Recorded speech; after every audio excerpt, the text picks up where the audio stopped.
Hello viewers, આજે આપણે જોઈશું રેવિટમાં ડોરનું ફેમિલી કઈ રીતે બનાવવાનું. ડોરના ફેમિલી માટેના જે બેઝિક્સ ગાઈડલાઇન છે એ હું તમને બતાવીશ. એના માટે આપણે સૌથી પહેલાં રેવિટનું જે ફેમિલી ટેમ્પલેટ છે ડોરનું એ ઓપન કરીશું. મેટ્રિક ડોર ઓપન કરીએ. આ ઓલરેડી ઓપન છે મારે ત્યાં. અત્યારના અહીંયા એમાં પ્રી ડિફાઇન વિડ્થ આપેલી છે અને અહીંયા તમે જોઈ શકો છો એલિવેશનમાં હાઇટનું પેરામીટર આપ્યું છે. આપણે એનામાં કોઈ ચેન્જ નહીં કરીએ, એના એ જ રવા દઈશું. હવે સૌથી પહેલાં આપણે ડોર માટે ફ્રેમ બનાવવાની હોય છે અને એક શટર બનાવીશું. સિમ્પલ ફેમિલી કઈ રીતના બનાવવું એ હું તમને બતાવું છું. અત્યારના એની રેફરન્સ પ્લેન સાથે એના કઈ રીતના લોકિંગ સિસ્ટમ હોય છે જોઈ લઈએ આપણે. ફેમિલી માટે અત્યારના જે ફ્રેમ બનાવવાની છે એના માટેના હું રેફરન્સ પ્લેન બનાવી દઉં. 50 બાય 100ની હું ફ્રેમ બનાવીશ. એટલે સૌથી પહેલાં રેફરન્સ પ્લેનથી આખી હું જ્યોમેટ્રી એની ડિફાઇન કરી દઈશ. આ ખૂબ જ જરૂરી હોય છે. જ્યારે પણ તમે ફેમિલી બનાવો ત્યારે સૌથી પહેલાં તમારે રેફરન્સ પ્લેનથી એને ડિફાઇન કરી નાખવાની હોય છે કે તમારી જ્યોમેટ્રી રેફરન્સ પ્લેનમાં કઈ રીતના જોઈન થશે. પ્લાનમાં અત્યારના મારી આ પ્રોફાઇલ થઈ ગઈ છે રેફરન્સ પ્લેનની. હવે હું એલિવેશનમાં પણ એ રીતના કરી નાખીશ. ક્રિએટ સિમિલર 50 mm અને પેરામેટ્રિક મારે બનાવી છે એટલા માટે હું આને પેરામીટર આપી દઈશ. પ્લાનમાં જઈને આપણે પેરામીટર આપી દઈએ.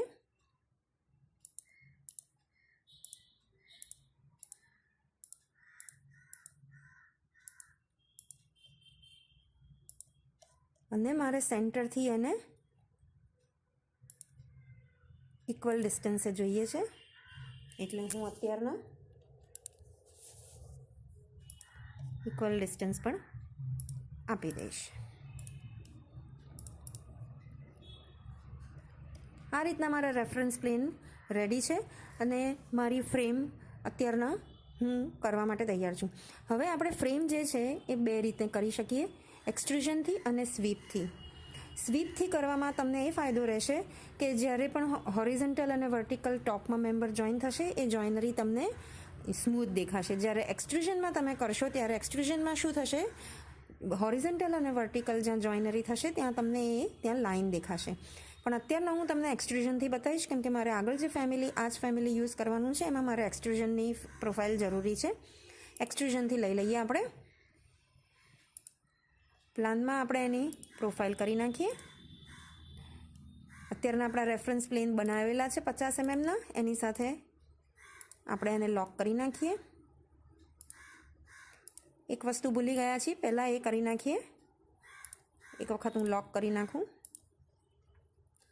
લેબલ આપવાનું રહી ગયું છે, આપણે લેબલ આપી દઈએ.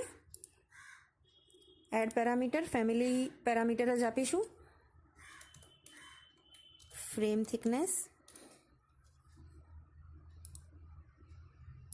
અહીંયા પણ સેમ ફ્રેમ થિકનેસ. એ જ રીતના એલિવેશનમાં ફ્રેમ થિકનેસ. અને આ છે આપણી ફ્રેમ ડેપ્થ. ગણી લઈએ એને.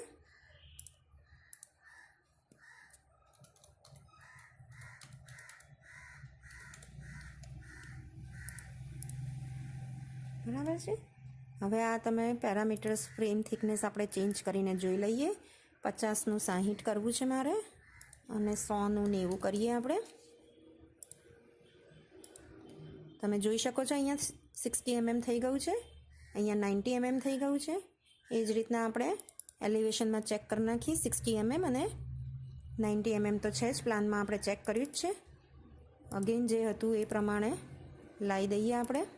50 and 100 રાખવું છે મારે. તો આ રીતના તમે જુઓ છો કે મેં એક્સટ્રુઝનથી બનાવી દીધું છે. હજી એને આમાં મારે એલિવેશનમાં એડજસ્ટ કરવાનું બાકી છે. હાઇટ સાથે લોક કરી નાખીએ.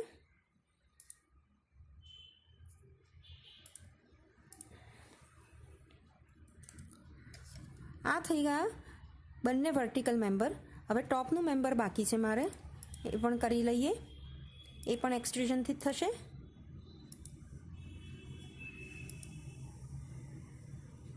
તમને જે પણ સ્ટેપમાં ખબર ના પડતી હોય મને કમેન્ટ સેક્શનમાં લખી જણાવો. જેથી હું તમારા ડાઉટ્સ ક્લિયર કરવાનો પ્રયત્ન કરીશ.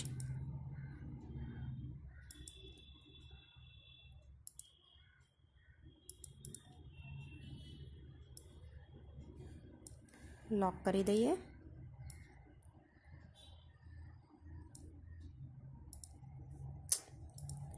હા થઈ ગયું છે. આપણા બંને ત્રણેય મેમ્બર તૈયાર થઈ ગયા છે અત્યારના, આ બે વર્ટિકલ અને આ ટોપનું હોરિઝોન્ટલ મેમ્બર. આપણે એક વખત મટીરિયલ પણ એને આપી દઈએ. Family parameter again frame thickness, frame material,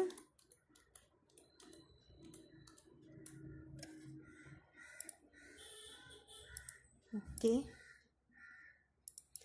પ્રોજેક્ટમાં તમારે જે પણ મટીરિયલ આપવું હોય, વુડન છે, એલ્યુમિનિયમ છે, જે પણ તમારે આપવું હોય આપી શકો છો. ખાલી અત્યારના આપણે એને અસાઇન કરીને રાખ્યું છે મટીરિયલનું પેરામીટર.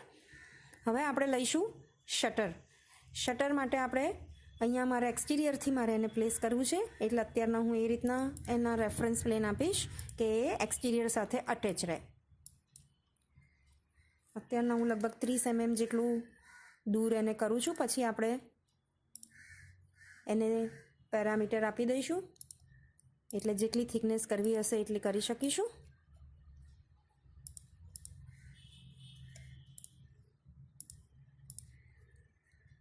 એને પણ પેરામીટર આપી દઈએ એક શટર થિકનેસ.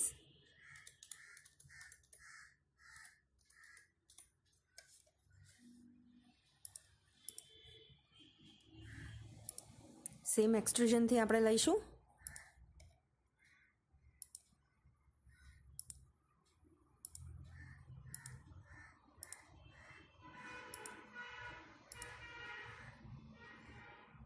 એલિવેશનમાં જઈને હાઇટ એડજસ્ટ કરીશું.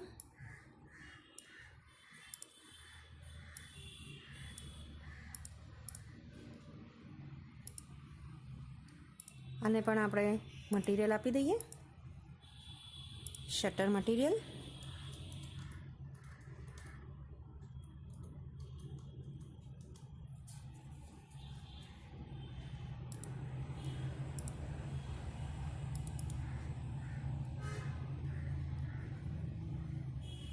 આ રીતનું મારું ફ્રેમનું શટર જે છે, ડોરનું શટર, એ મેં એક્સટિરિયર સાઈડ પર આ રીતના કરી નાખ્યું છે. હવે તમને અહીંયા તમે જોઈ શકો છો આ જે સ્વિંગ છે, એ સ્વિંગ જે છે એ રેવિટના ફેમિલી ટેમ્પલેટ જ્યારે ડોરનું ઓપન કરીએ છીએ ત્યારે એ 3Dમાં તમને દેખાય જ છે. એલિવેશનમાં તમને આ 3D લાઇન છે જે આવે જ છે ફેમિલી ટેમ્પલેટમાં. 2Dમાં આપણે કઈ રીતના સ્વિંગ લેવું અને એને પેરામેટ્રિક કઈ રીતના બનાવવું, કે 30 ડિગ્રી છે, 90 ડિગ્રી છે, 45 ડિગ્રી છે, એ આપણે નેક્સ્ટ ટ્યુટોરિયલમાં જોઈશું. ત્યાં સુધી બાય બાય.